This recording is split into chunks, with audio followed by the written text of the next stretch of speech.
अब एक बात और समझना, सूक्ष्म बात है, बड़ी पुण्यदायी बात है। एक होती है क्रिया, दूसरा होता है कर्म, तीसरा होता है कर्म योग। जैसे श्वास चल रहा है ये क्रिया है, खून प्रसारित हो रहा है ये क्रिया है, नदी बह रही है ये क्रिया है, बाल बढ़ रहे हैं क्रिया है, अन्न पक रहा है क्रिया है। ये क्रिया है। जब क्रिया के साथ ममता या अहम जोड़ते हैं तो बन जाता है कर्म। भूख लगी, प्यास लगी, ईश्वर ने हमारा प्राकृतिक शरीर ऐसा बनाया कि इसको जिस वक्त जिसकी जरूरत होती है ऑटोमेटिकली उसकी मांग भी होती है, उसकी पूर्ति भी होती है। प्यास लगी तो पानी की मांग आई, पानी मिल जाता है। भूख लगी तो रोटी की मांग आई, रोटी मिलती है, पा सकते हैं। ऐसे ही जरा नाक में सलवाहट हुई तो हाथ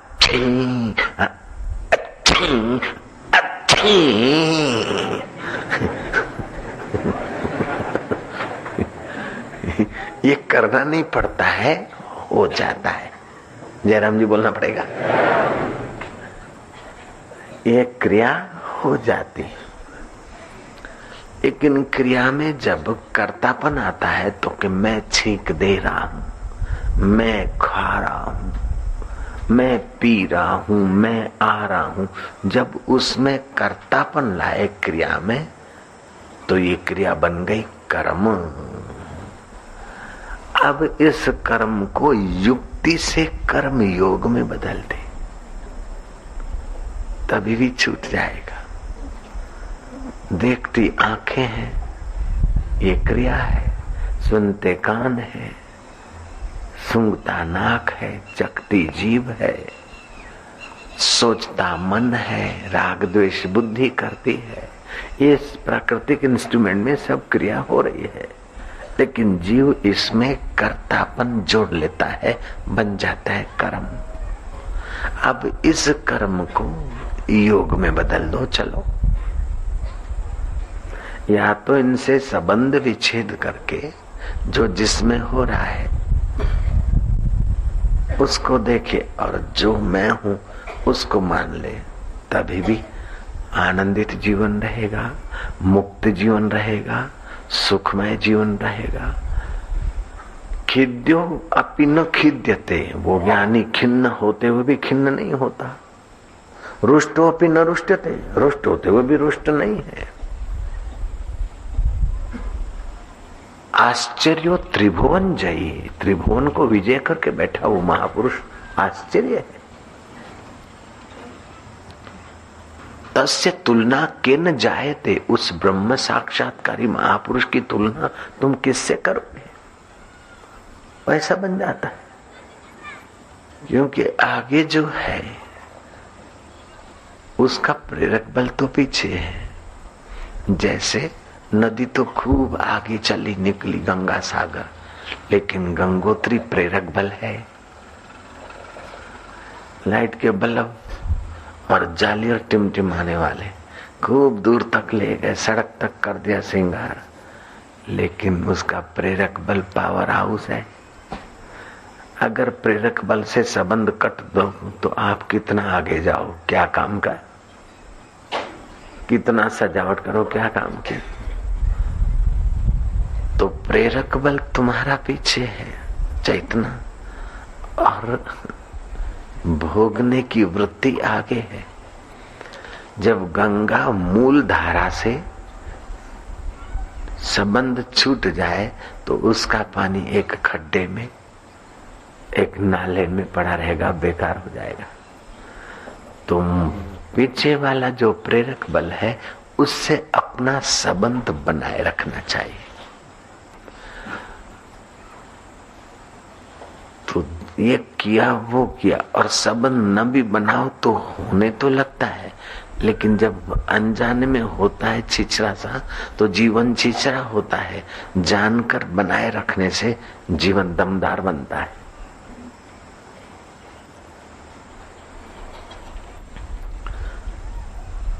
तो अभी दो बातें चली। मन को सदा भगवान के रस में कैसे लगाया रखे, तो प्रेरक बल से आकर्षण इंद्रियों का है। आंख ने कुछ सुंदर देखा, देखने की इच्छा है। कान बोलते हैं बढ़िया सुनो ताकड़ धीना दे।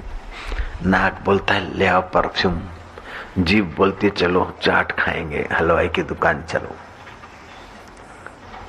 जयराम जी की शरीर कहता नहीं, जरा सोफा पे करवटे लो, गद्दे का मजा लो, या बच्चे के गाल को यूं करो, या पति पत्नी से मिलो, स्पर्श करो। ये 5 इंद्रियां हमको बाहर खींचती है मन को।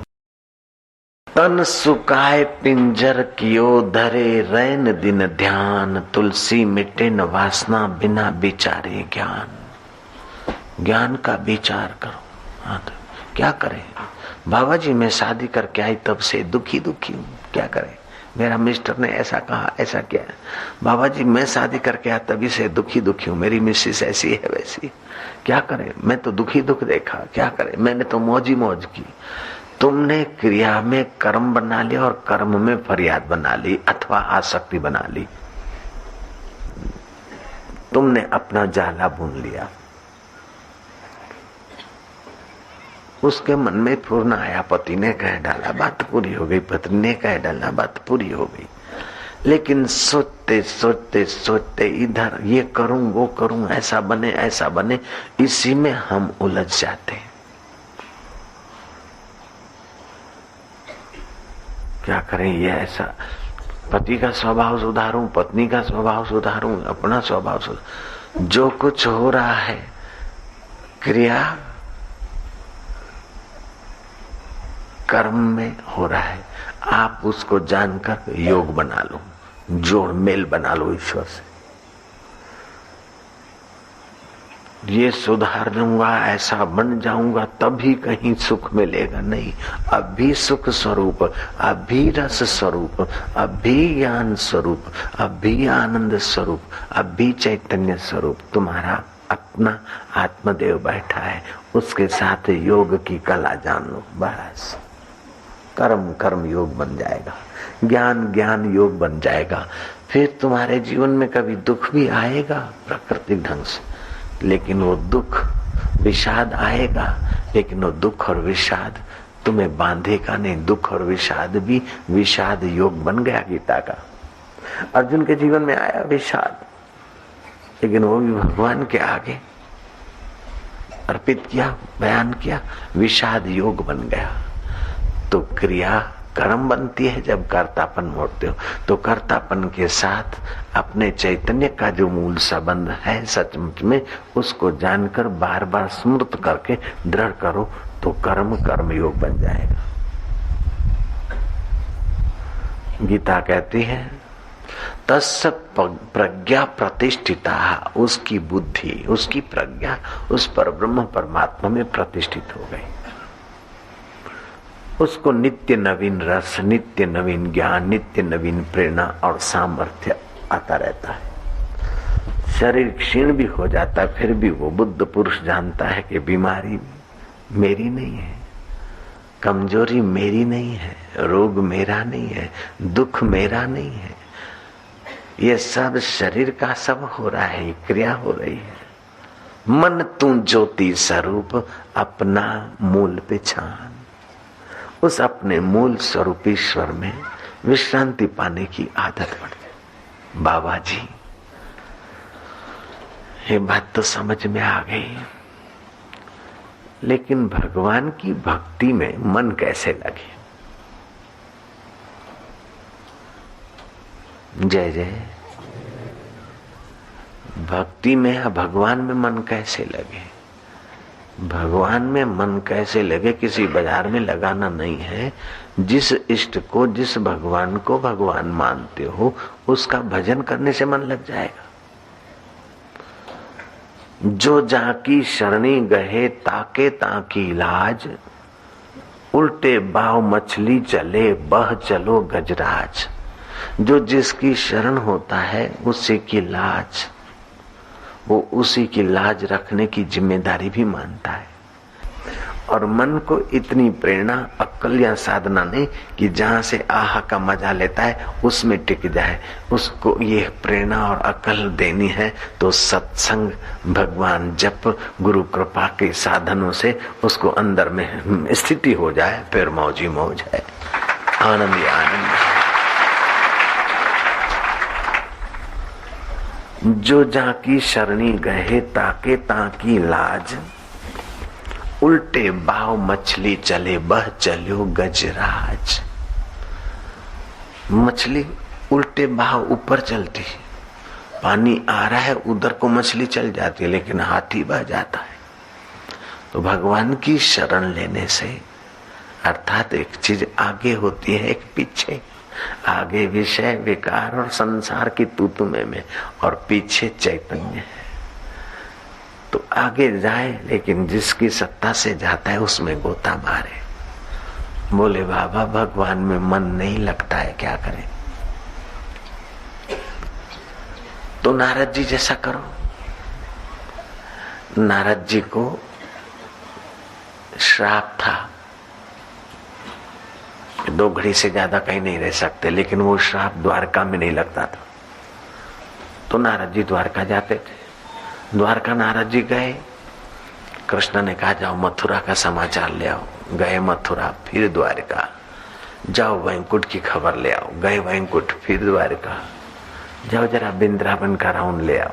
गए बिंद्रावन, फिर द्वारका। जाओ जरा फलानी जगह, फिर द्वारका। तो जाने की 50 चीज जगह हो गई, आने की वह एक की एक। तो दूसरी जगह एक एक मार्क आपने फेंका रखा, लेकिन एक ऐसी जगह है जहाँ 50 मार्क, तो 50 मार्क से भी विद्यार्थी पास हो जाता है। ऐसे तुमने खाया, फिर आए अंदर, वहां उसी की सत्ता से देखा, तो उसी की सत्ता से जो काम किया उसका परिणाम जो भी आया, लेकिन उसकी सत्ता, स्फूर्ति और ज्ञान जहां से आता है उसमें थोड़ा गोता मारते गए। तो 100 जगह गए, तो 100 जगह गए, तो उसमें 50 जगह गए, तो 50 बार इधर आए और 50 जगह गए, तो एक तरफ 50 हो गए ना। आप उसके साथ कर्म का योग करने में सफल हो रहे।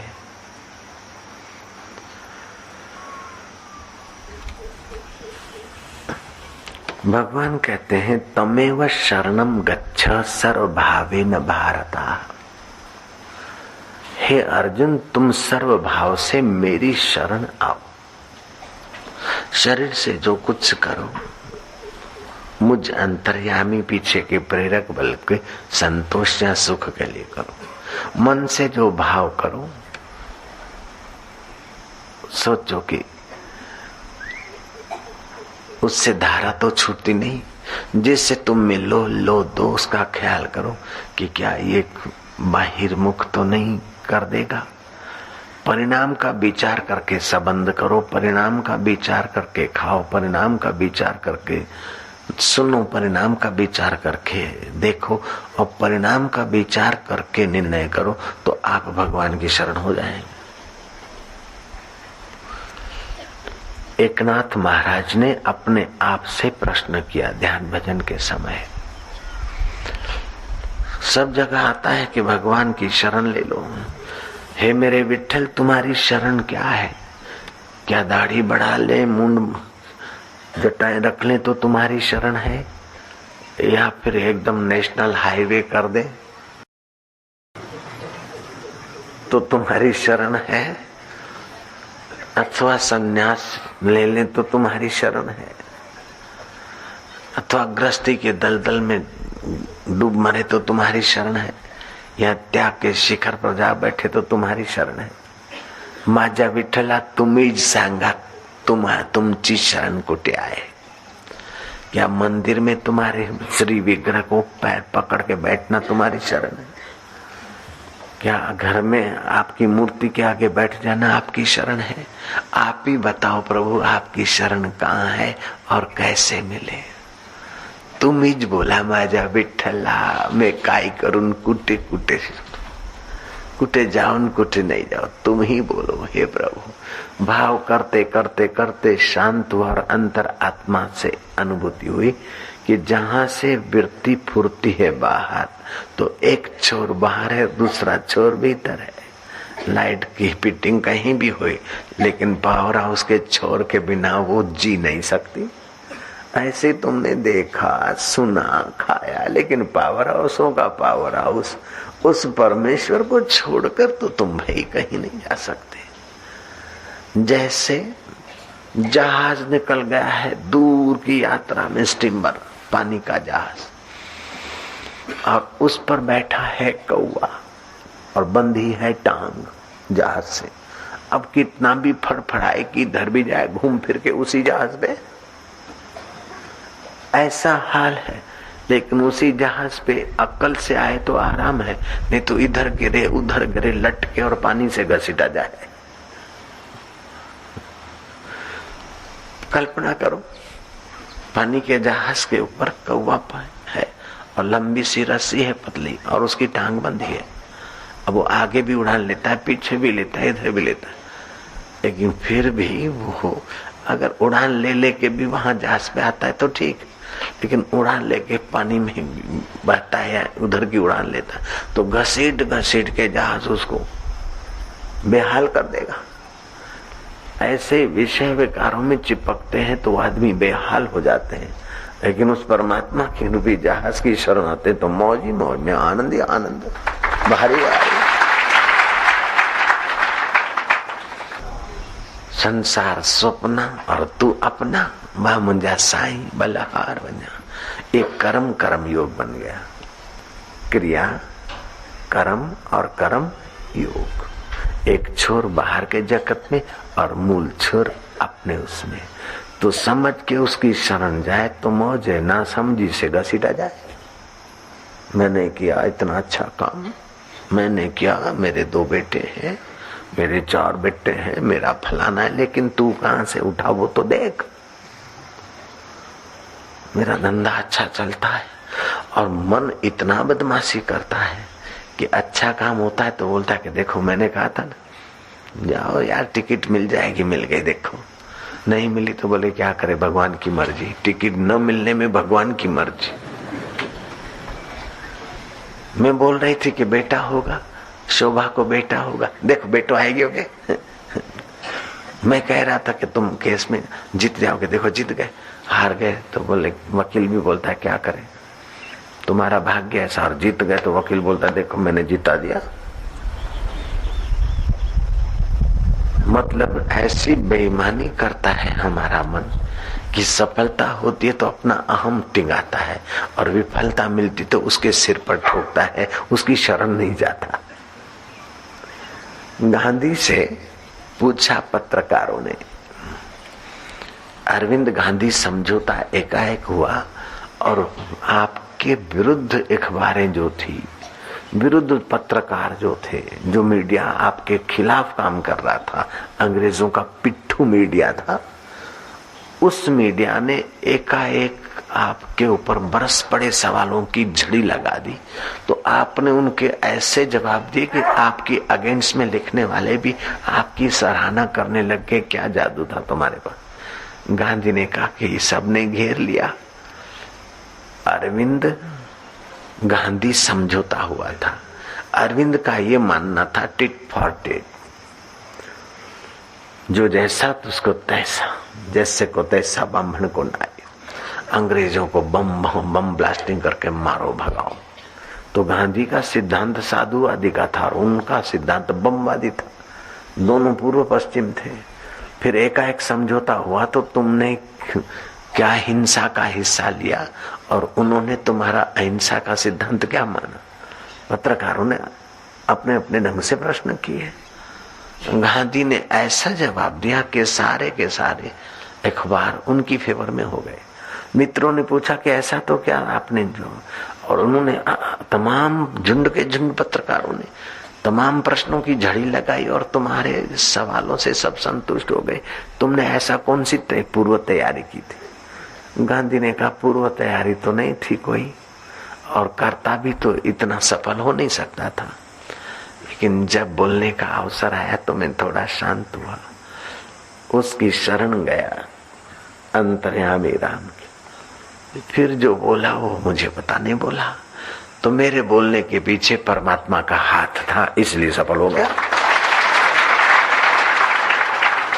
ऐसे आपके कर्म के पीछे ईश्वर का हाथ होता है तो कर्म कर्म योग बन जाता है। तो आपके क्रिया में कर्तापन न डालो तो क्रिया प्रकृति में है, आप परमात्मा में पहुंचे। कर्तापन आया तो फिर जहां से कर्तापन का भाव उठता है, मन का मूल, उसकी शरण चले जाओ तो कर्म कर्म योग बनेगा। तमेव शरणम गच्छ सर्वभावेन भारतः तत्प्रसादात्। उस प्रसाद से क्या है? परम शांति। स्थानम प्राप्यसि शाश्वतम, तुम परम शांति को पाओगे और शाश्वत स्थान पाओगे। अभी शाश्वत स्थान नहीं है, थोड़ी देर हुई ये मिले, थोड़ी देर हुई वो मिले, वो मिले, मिले मिले, भोगते भोगते भोगते। अपने सुख के लिए आपको किसी की आवश्यकता नहीं, कोई चीज की, कोई वस्तु की, कोई व्यक्ति की, कोई साधन की जरूरत नहीं है। अपने आप में बैठने की कला आ जाए तो वो सुखी होने के लिए बाहर भागता ही नहीं ज्ञानी। बाहर तो दूसरों की इच्छा पूर्ति और दूसरों को सुख बांटने के लिए ज्ञानी की बहिर्मुख वृत्ति होती। दूसरे लोग जब गहने पहनते हैं, श्रृंगार करते हैं तो शोभनीय होते हैं, लेकिन कृष्ण जिस वस्तु को स्वीकार कर लेता है वो वस्तु शोभनीय हो जाती है, क्योंकि कृष्ण अपने आप में पूरा। ऐसे ब्रह्मवेत्ता संत जिसकी वस्तु स्वीकार कर लेता है, जिस पर नजर डाल देता है, वे लोग शोभनीय हो जाते हैं, उनका हृदय का फूल खिलने लग जाता है।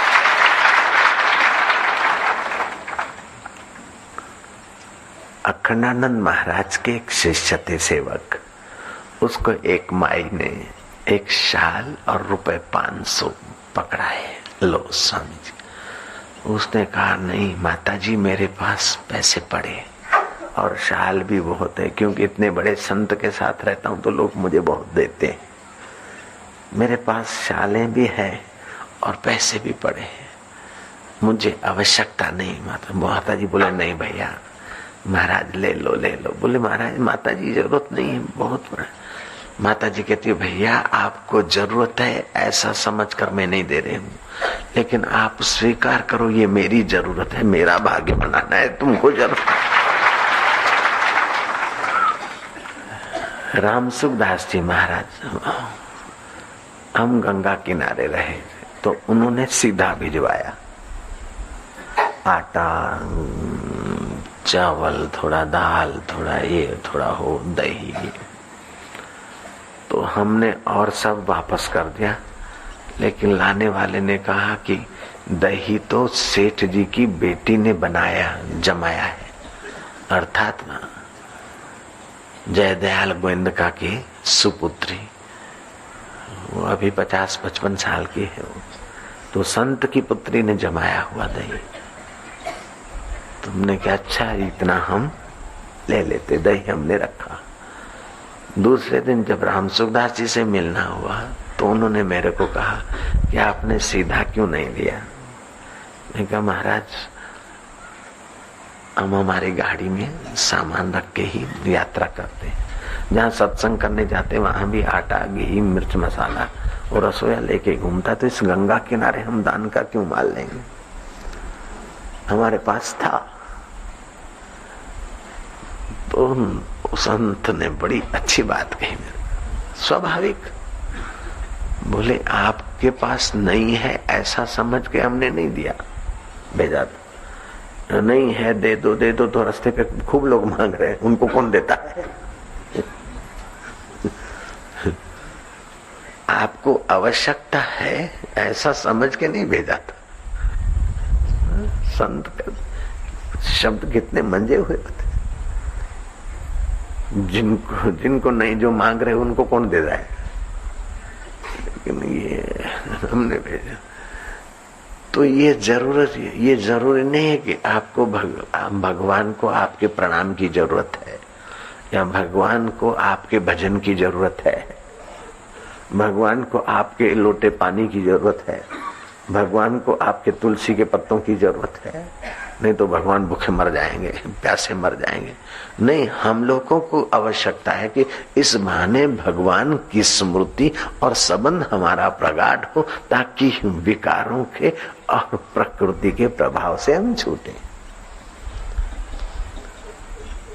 तो माई ने कहा कि भगवान महाराज, भगवान करे कि आपको आवश्यकता ना हो, लेकिन आपकी आवश्यकता समझकर मैं नहीं दे रहा हूं। मैं अपनी आवश्यकता है, मेरा आवश्यकता है कि आपको। नारायण हरि, आपको जरूरत है या आप भूखे मर रहे हैं इसलिए हम नहीं भेज रहे हैं। आप भूखे मर जाएंगे, आप भूखे मर रहे हैं इसलिए ठाकुर जी हम आपको भोग नहीं लगा रहे, लेकिन आपको भोग लगाने से हमारा मंगल होता है बाबा, इसलिए आप स्वीकार करो। प्रभु श्याम सुंदर को जो भोग लगाया।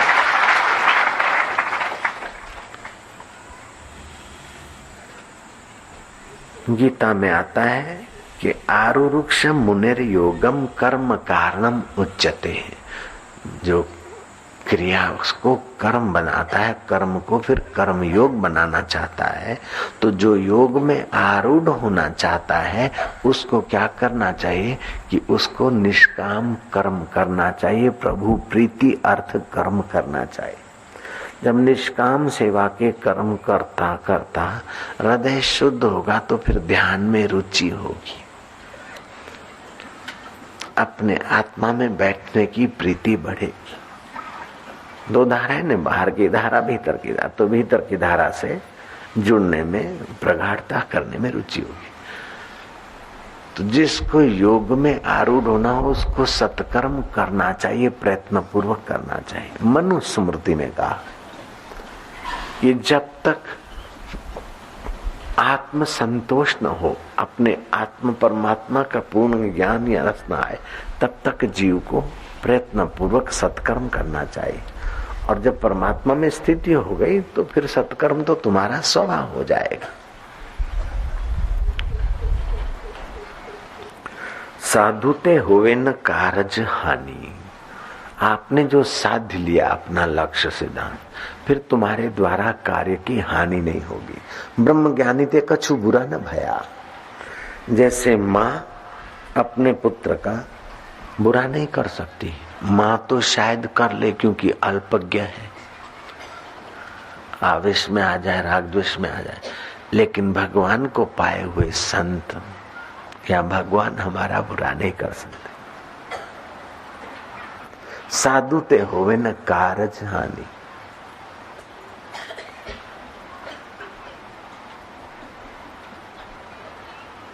जिसके पास जो है वही तो देगा, जिसके पास जो है वो देगा, दूसरा लाए कहां से।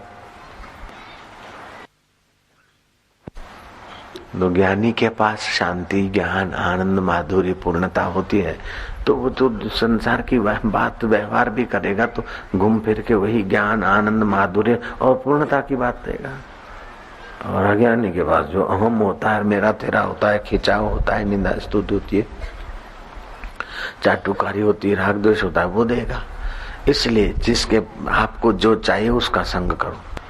डॉक्टर बनना है तो डॉक्टर मित्रों का ही संग हो जाता है, वकील बनना है तो वकील मित्र हो जाते हैं, जर्नलिस्ट होता है तो जर्नलिस्टों के साथ मित्रता होती है और नेताओं के।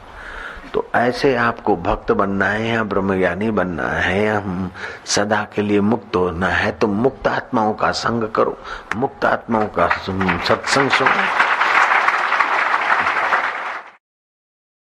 निर्मल मन जन सो मोहि पावा, मोहि कपट छल छिद्र न भावा। जिनका मन निर्मल है वो मुझ अंतर्यामी के सुख को, ज्ञान को, मुझको पा सकते हैं।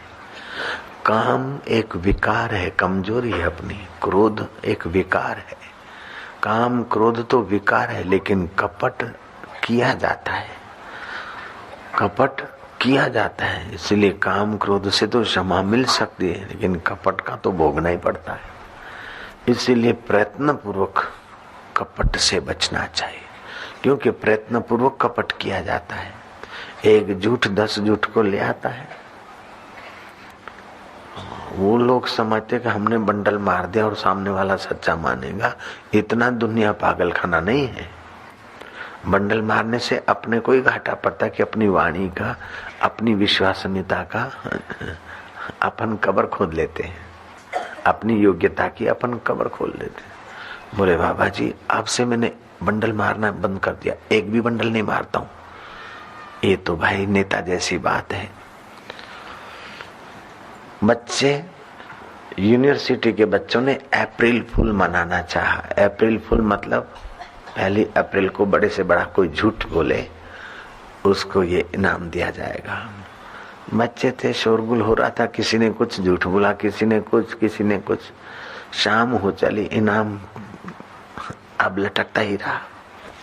इतने में एक राजनेता आया। उसने कहा कि अरे तुम कॉलेज के लड़के हो, इतना भी तुमको बेटे पता नहीं कि मैं 3 बार चुनाव लड़ा हूं, 2 बार मैं मिनिस्टर हो चुका हूं और आज तक झूठ नहीं बोला, और तुम झूठ बोलने के लिए इतनी कोशिश कर रहे हो। लड़कों ने हाथ जोड़ लिए, बोले ये इनाम भी आप ही ले गए।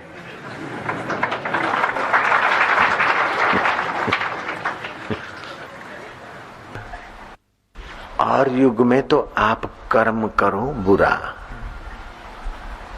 तो आपको बुरा फल होगा, और किसी का बुरा सोचो तभी भी बुरा फल होगा, और अच्छा कर्म करो तो अच्छा फल होगा।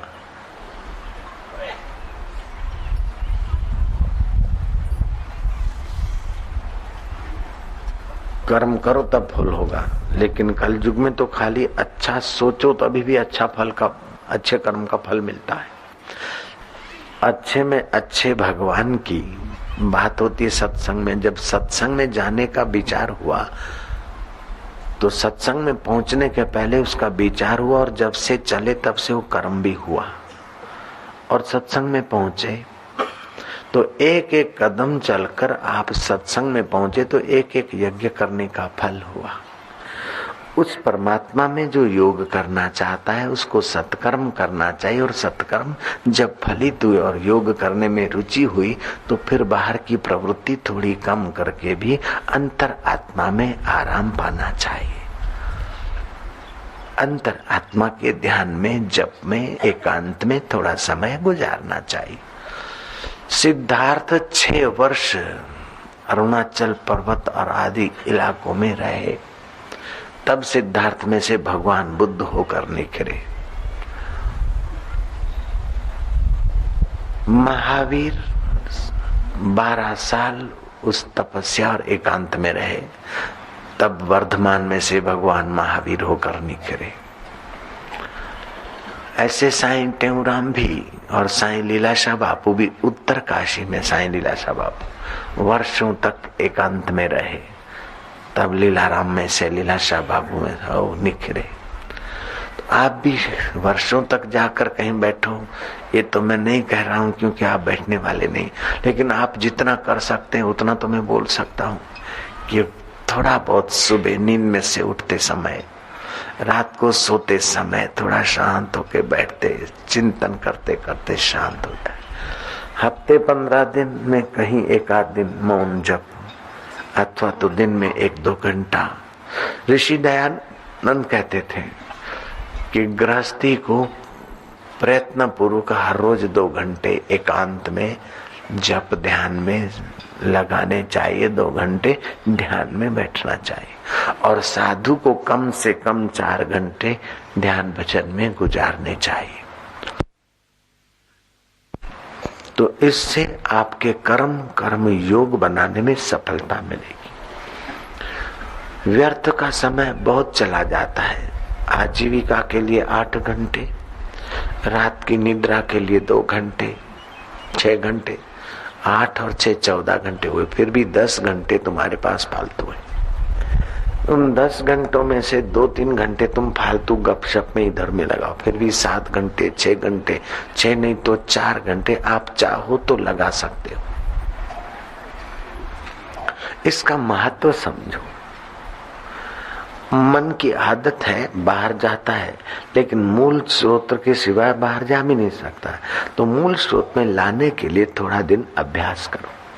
आदत है बाहर जाने की तो जरा अभ्यास आरंभ में चटके से तो मन नहीं लगेगा, लेकिन अभ्यास करोगे तो उसको ज्यों ज्यों रस आएगा त्यों त्यों लगता जाएगा। मन जैसा आपका मित्र दुनिया में कोई नहीं, और मन जैसा शत्रु भी आपका कोई नहीं। दुनिया के सारे लोग आपके दुश्मन बन जाए तो भी क्या बिगाड़ लेंगे। सारे राष्ट्रपति, सारे प्राइम मिनिस्टर, सारे सेना नायक आपके दुश्मन हो जाए, नाराज हो जाए तो क्या कर लेंगे? क्या कर लेंगे?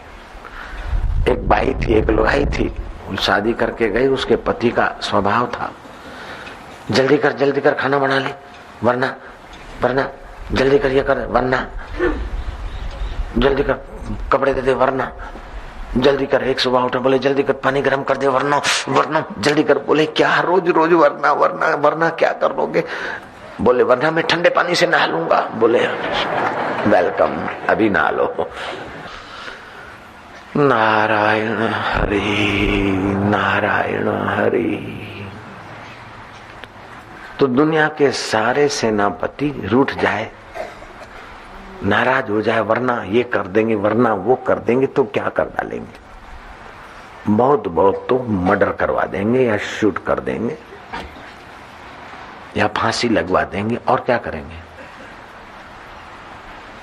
सारे दुनिया के राष्ट्रपति, सारे प्राइम मिनिस्टर, सारे सेना नायक, सारे लोग अगर नाराज हो गए, दुश्मन हो गए, तो क्या हो जाएगा?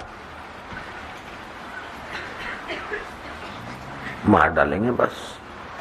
तो जो 10 साल के बाद मरना है, 5 साल के बाद मरना है, वो अभी रवाना कर देंगे। जो रात्रि की लोकल में जाना है तो सुबह के फास्ट से भेज देंगे, और क्या कर देंगे? रेगुलर फ्लाइट में जाना है तो कॉनकॉर्ड में भेज देंगे, और क्या कर देंगे?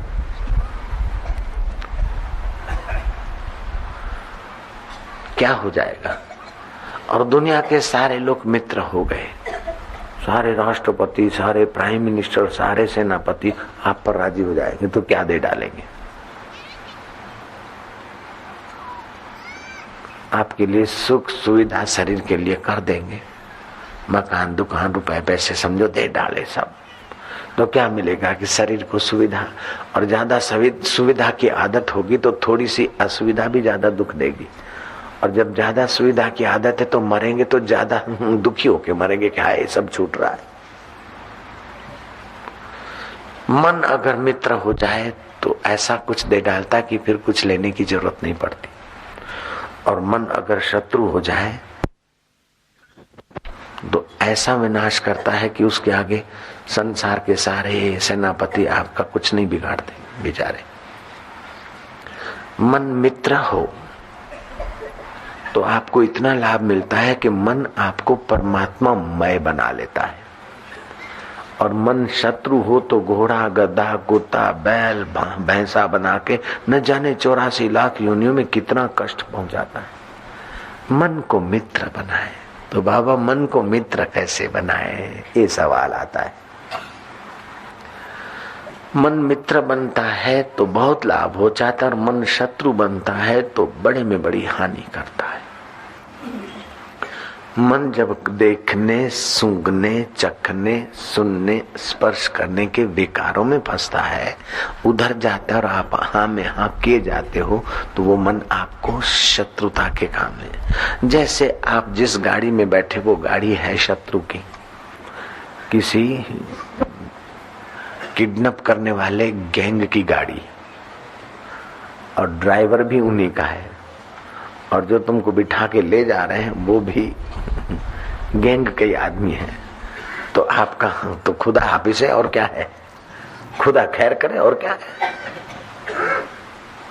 माफिया गैंग की गाड़ी में आप बैठे हैं, ड्राइवर भी गैंग का है, और जो आदमियों के साथ आप बैठे हैं, जिन्होंने आपको पटा के बिठा दिया है, और आप भोलेपन में बैठ गए, और आप बड़ी पार्टी हैं, लेकिन भाई क्या होगा ये खुदा जाने। महाराज तो अब किडनैप करने वाले की गाड़ी में आ गए तो खुदा खैर करे। ऐसे ही मन की शक्ति को किडनैप करने वाली गाड़ियां हैं इंद्रियां और विषय, और उसमें आप बैठकर कब तक खैर मनाओगे। जरा स्मोक कर लें,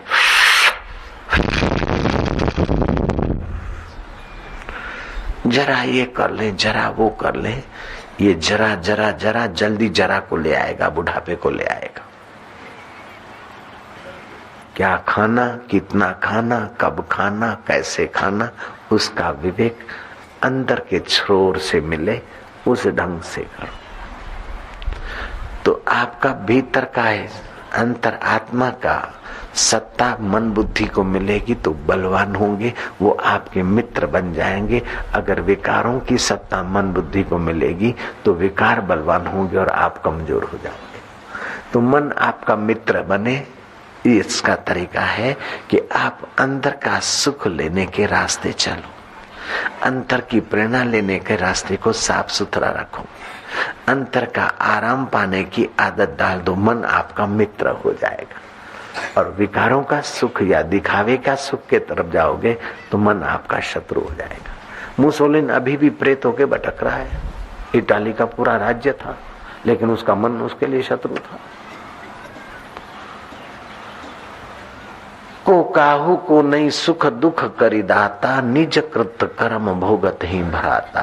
कोई किसी के सुख दुख का दाता नहीं, अपने ही कर्म आदमी भोगता। इसलिए कर्म करने में सावधान रहे।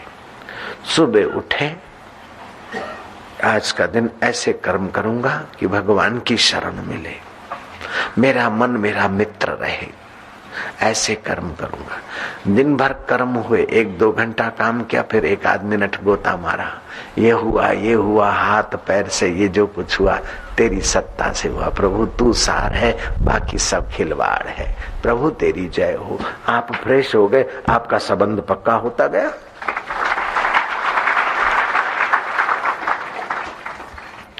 कभी दुख आया हो, फिर सोचा कि दुख आया है, मन में दुख हुआ है, लेकिन मन को सत्ता तो तू दे रहा है। अब मैं दुखी हूं न हूं वो तो मेरी मर्जी और तेरी सत्ता। दुख के समय भी मेरी मर्जी और तेरी सत्ता करोगे तो दुख का प्रभाव कम हो जाएगा और उसकी शरण का प्रभाव में निखार आएगा। बाहर से सुख आया तो सुख में चिपको मत। जैसे मूर्ख मक्खी शहद में एकदम आध धमकती तो फंस मारती, ऐसे सुख में आध धमके नहीं, मन साइड से सुख ले ले। एक बार शिवाजी जंगल में किसी कारण से भागना पड़ा, भटक गए। भटकते भटकते शिवाजी एक बुढ़िया की झोपड़ी पे पहुंचे। बहुत भूख लगी थी। बोला माता जी भूख लगी है, कुछ हो तो खिला दो। माई ने कहा हाँ बेटा अभी खिलाती हूँ। माई ने कोदरा था ना चावल जैसा, उसकी खिचड़ी बनाई। अब वो भूख से छटपटा रहे, कोदरे की खिचड़ी बनी। अब माई ने तपेली को उड़ेल दिया थाली में शिवाजी को, और शिवाजी ने दबाक से हाथ डाला, हाथ जल गए उंगलियां। वो बूढ़ी माई हंस पड़ी, उसको पता नहीं था कि ये शिवाजी महाराज है। माई ने कहा अरे लड़के तू भी शिवा जैसा मूर्ख मालूम होता है।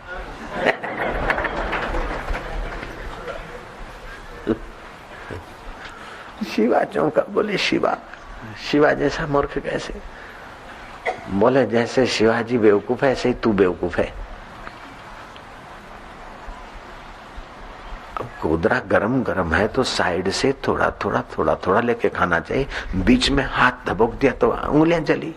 ऐसे ही शिवा साइड के थोड़े छोटे छोटे राज्य जीतकर फिर बड़े राज्य पे हमला करे तो सफल हो। वो बेवकूफ सीधा बड़ों पे करता है तो फंस मरता और भागता फिरता है।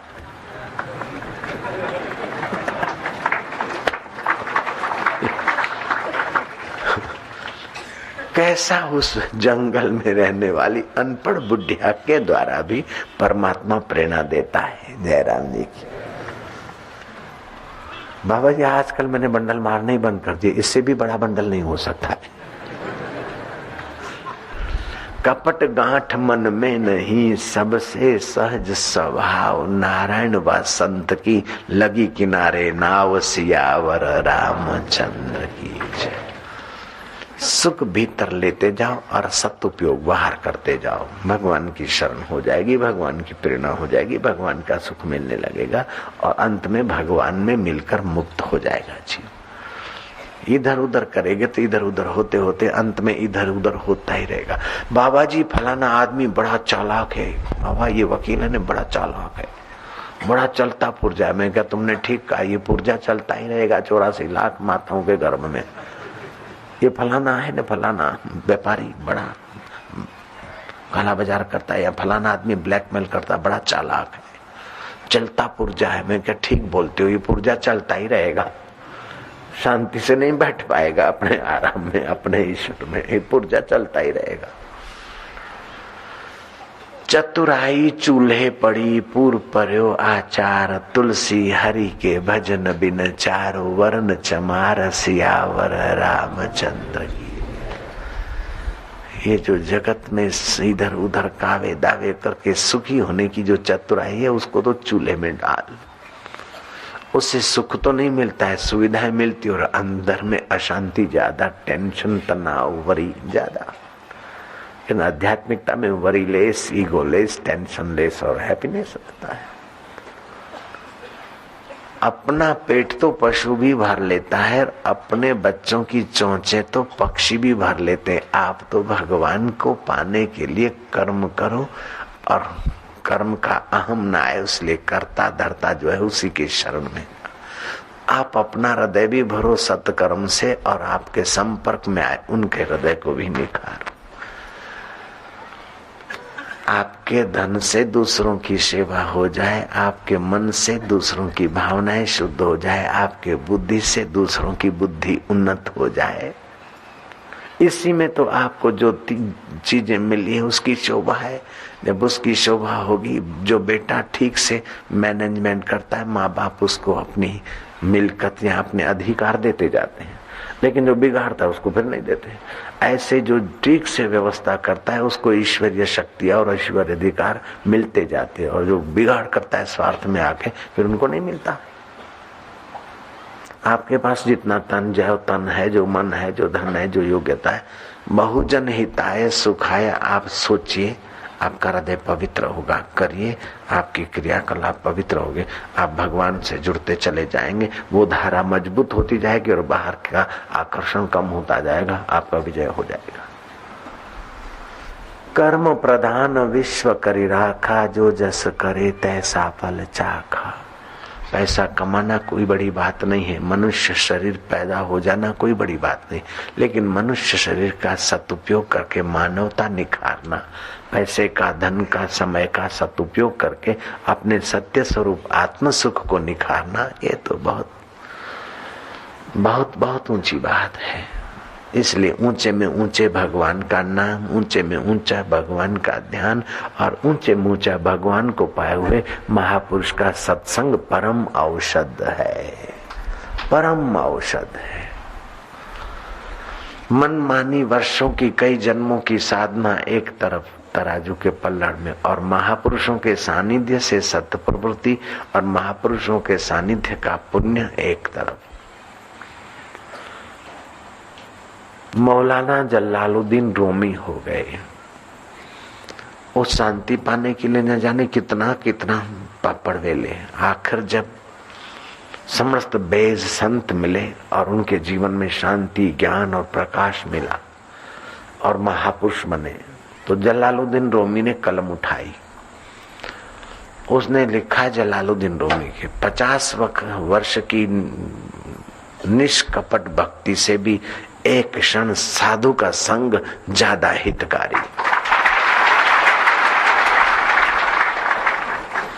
दुनिया के बड़े बड़े उद्योग, ये फिर दूसरी जगह की बात बता रहा हूं। दुनिया के बड़े बड़े उद्योगों की अपेक्षा 2 क्षण परमात्मा में विश्रांति पाना अनंत गुना हितकारी।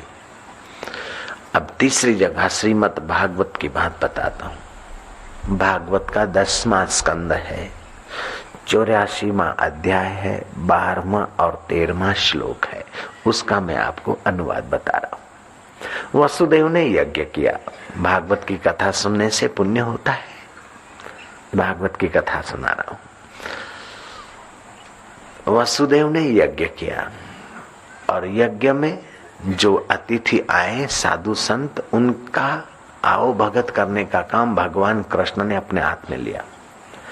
जो भी साधु संत तपस्वी आते थे, भगवान कृष्ण उनके पैर धोते थे। इससे कृष्ण का बड़प्पन गया नहीं और निखरा।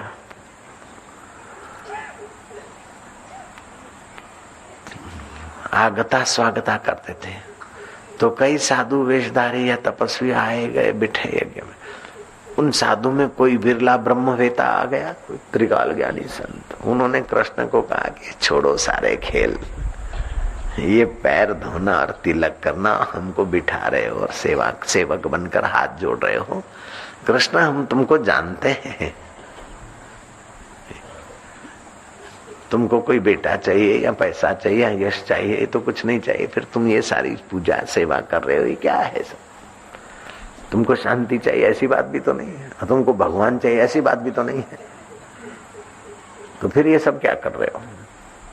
રહેવા દે ના, બધા ટીંખળ કાનુડા, તું આ બધા ટીંખળ લઈને बैठो। तब कृष्ण कहते हैं, भागवत में बात आती है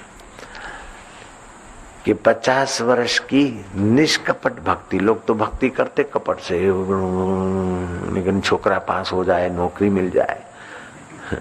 भगत की भक्ति क्यों नहीं फलती? कि भगत भगवान से संसार चाहता है, इसलिए भक्ति नहीं फलती। भगत भगवान से संसार की सुविधा चाह रहा है, भगवान से भगवान नहीं चाहता, इसीलिए भक्ति में निखार नहीं आता। तो 50 वर्ष की निष्कपट भक्ति से भी हृदय का अज्ञान नहीं मिटता, कृष्ण ने कहा। लेकिन 2 क्षण साधु संग करने से, 2 घड़ी साधु संग करने से हृदय का अज्ञान मिटता है। इसलिए तुम्हारे जैसे संतों का पूजन मुझे करना।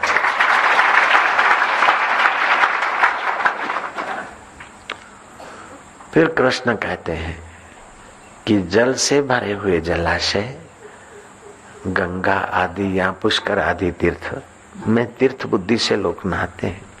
धातु से बनी हुई मूर्ति में भगवत बुद्धि से मंदिर में लोग दर्शन करने जाते हैं। हाड़ मास के शरीर से बने हुए बेटे बेटियों को अपना मानते हैं। हाड़ मास से बने हुए शरीर को मैं मानते हैं और वस्तुओं को मेरा मानते हैं। लेकिन आत्मज्ञानी संतों में जिनकी पूज्य बुद्धि नहीं है, वो तो साक्षात वैशाखी नंदन गोखर है। गोखर माना वैशाखी नंदन। वैशाखी नंदन मतलब कुम्हार का हाथी। कुम्हार का हाथी का मतलब है मिस्टर डोंकी। डोंकी का मतलब है गधा। तो जलाशय में तो तीर्थ बुद्धि करते हैं, मंदिर में भगवत बुद्धि करते हैं, परिवार को सच्चा मानते हैं, शरीर को मैं मानते हैं, लेकिन संतों में श्रद्धा नहीं, तो संसार का बोझा उठाने वाले गधे हैं, गधे हैं। अंतर का आराम नहीं पाएंगे, अंदर का रस नहीं पाएंगे। एक मकान है, एक जमीन है, एक फार्म हाउस है, 2 है, 5 है, ये बोझा रख रख के खोपड़ी में अंत में मरेंगे। शास्त्र बोलते हैं कि सब छोड़ के जाना है, उसके पहले अब छोड़ना शुरू कर दो तो जीवन आराम से मरे। ऐसा नहीं मरते समय कोई अरमान लेके मरो तो फिर भटकते रहो प्रेत होके। तो छोड़ के ही जाना है सब। तो अभी से थोड़ा थोड़ा थोड़ा थोड़ा छोड़ते जाओ आसक्ति, छोड़ते जाओ बंधन। जैसे जहाज में बैठना होता है ना, तो अपनी कार भी छोड़नी पड़ती है, स्कूटर जो भी वो छोड़ना पड़ता है, फालतू का सामान छोड़ना पड़ता है, तब जहाज में बैठता है। ऐसा थोड़े कि अपना चलो मोटरसाइकिल ले जाओ जहाज में बैठो। ऐसे इस शरीर से दूसरी जगह यात्रा करना है तो सब छोड़ना पड़ता है। तो मन से हटाते जाओ, बंधन काटते काटते काटते मरते समय आदमी निश्चिंत होकर मरे, आराम से मरे। ऐसा नहीं कि कोई काम पड़ा है, कोई टेंशन पड़ा है, कोई आसन, इससे मिलना है, उससे छीनना है, उससे रखना है, नहीं, छोड़ते जाओ, छोड़ते जाओ। श्री राम जय सतनाम। तो एक होती है क्रिया, दूसरा होता है कर्म, और तीसरा होता है कर्म योग। जब आसक्ति और कर्म बंधन छूटता जाएगा तो कर्म योग बन जाएगा। मन के आगे के छोर के पीछे भागते रहेंगे तो मूल धारा से भटक जाएंगे, मूल धारा से जुड़ते रहेंगे तो आगे के छोर का सदुपयोग करके सत्य में निष्ठा हो जाएगी। रंग अवधूत महाराज थे, दोपहर के समय जा रहे थे, एमए पढ़े थे, संत बन गए। दाढ़ी बढ़ गई, बाल बढ़ गए, गर्मी का समय था, जिससे चटाइयां बनती ऐसी खजूर की, वो टोपियां भी बनती, तो वो खजूर के पत्तों की बनी हुई टोपी पहनी, तो दाढ़ी लंबी, बड़े बाल और ऊपर टोपी पहनी।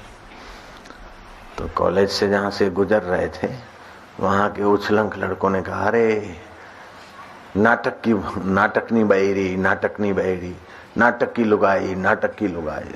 रंग अवधूत भी नाचने लगे, नाटक की लुगाई, नाटक की लुगाई, नाटक की लुगाई, नाटक की लुगाई। उन्होंने बोला कि हम तो तुमको कहते हैं महाराज नाटक की लुगाई, नाटक की लुगाई। बोले हाँ, हम भी ये मानते हैं, समझते हैं, नाटक की लुगाई, नाटक की लुगाई।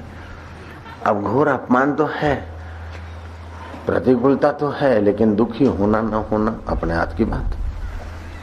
स्वामी राम तीर्थ गए अमेरिका में, वो पहले ही सन्यासी होंगे ऐसे, जो नंगे पैर नंगे सिर, एक चदरिया का टुकड़ा ऊपर खुले बदन पर, एक कमर पर। बाग में कुछ उछलंग लड़कों ने उनकी खूब मखौल उड़ाई। रेड मंकी, राम तीर्थ बोला यस रेड मंकी, बोले आई से you yes I am red monkey, red monkey. और लड़कों ने उछलंग जो बोलते गए वो हम यहाँ करते गए, खूब हंसे। इतने में कोई समझदार आदमी था कि ये गजब के आदमी है, इतने छोरे, इतने लुफंगे उनकी मजाक उड़ा रहे और ये भी हंस। उस सज्जन को दुख हुआ, उसने उस भीड़ में से राम तीर्थ को विदाई दिलाई। जिस घर ठहरे थे उन लोगों ने पूछा कि आज आप हंस रहे हैं, इतना खूब खुश हैं, क्या बात है? बोले लोगों ने इसका मजा उड़ाया खूब, लोगों ने इसका खूब मजा उड़ाया और मैंने भी आज इसका खूब मजा उड़ाया, उसी मजे में मस्त हूं। लोगों ने इसका मतलब मेरी बॉडी का मजा उड़ाया और मैंने भी खूब मजा उड़ाया, इसलिए मजे में हूं। बोले इसका मतलब क्या? बोले इसका ये राम तीर्थ का, इस शरीर का नाम है राम तीर्थ।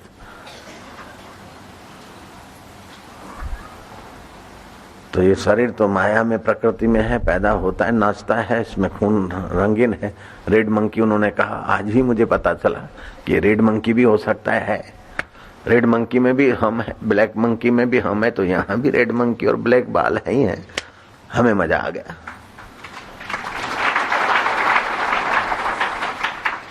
तो दुखी होना न होना अपने हाथ की बात है।